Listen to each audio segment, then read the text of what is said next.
Hello, I'm Laurie Smale. It's interesting. Looking back from where I am today as a published author, an experienced speaker, and a master speaking coach, I can't believe that I've actually achieved all these things because faulty thinking and a misguided view of myself and my capabilities held me back for decades. And a shaky start to life never helped either. For social circumstance had me falling through the cracks at school. So by the time I was 13, I was working full time at a junkyard as an illiterate rouseabout. So my prospects for the future were pretty dim. Full of self-doubt, I then wandered aimlessly through my life for 25 years, searching for what? For some sort of emotional stability, for fame, for fortune.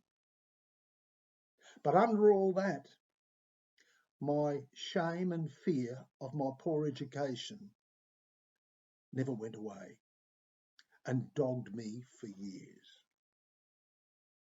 My problem was that the years just went by. The only thing that kept me going was that I was always a positive person, always the optimist. And I believed that the future would look after itself.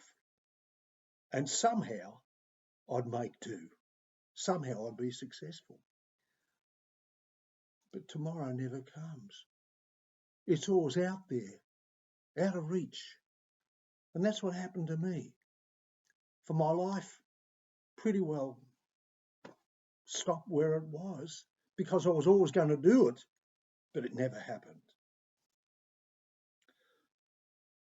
It wasn't until my late 30s that I had the courage to stop running away from myself and face my inner fears that no one else knew about. And one day I picked up the phone and went back to school, which was pretty tough. Thus began a long, harrowing journey to my self-acceptance. But let's fast forward now to many years later to where I am now, armed with the wisdom of hindsight. And I decided to write a book about all these wanderings, searching for me, searching for a point in my life, so that others wouldn't waste years of their lives trying to validate their own self-worth too. And not only this, it'd be a great legacy for my kids who know nothing about their dad's adventurous past.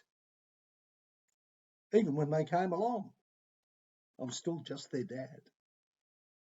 And this got me thinking, this book would have to be different to the ordinary biography or the ordinary memoirs. I'd have to couch my learnings of life in a way that they're accessible to others. So here's what I did. I'd get the reader to travel along with me, comparing their life story to mine, learning from my trials, my tribulations, my fortunes.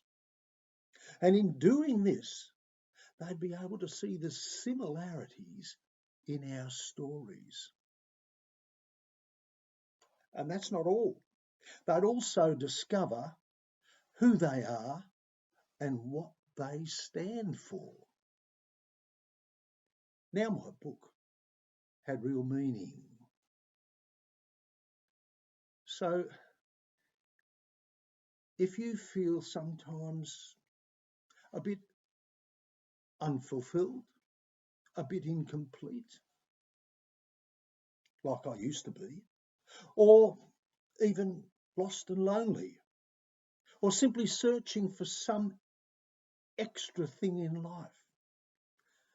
Well, my new book, Finding Me, Finding You, will give you hope and give you purpose to it all. And you can find it online and in all good bookshops. So to make the most of who you are and learn lots of worthy things about you, things that you probably weren't aware of, I invite you to join with me as my travelling companion and enjoy your own journey of self-discovery in this wonderful, mind-opening book. To find out more, visit my website at www.panicfreepublicspeaking.com.au. Till we meet again.